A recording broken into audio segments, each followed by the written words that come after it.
अधिक मास म्हणजे एक अतिरिक्त पवित्र महिना. पण हा महिना फक्त कॅलेंडरमध्ये वाढलेला महिना नाही, तर मन आणि आत्म्याला शुद्ध करण्यासाठी मिळाले एक खास संधी. असं मानलं जाते की या काळात केलेली भक्ती आणि सत्कर्म मनाला सकारात्मक ऊर्जा देतात. म्हणून अनेक लोक या महिन्यात स्वतःमध्ये बदल घडवण्याचा प्रयत्न करतात.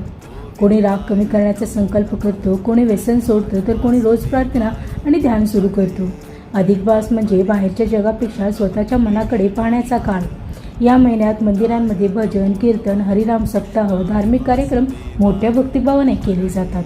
घराघरात दिवा लावून भगवान विष्णूंची पूजा केली जाते.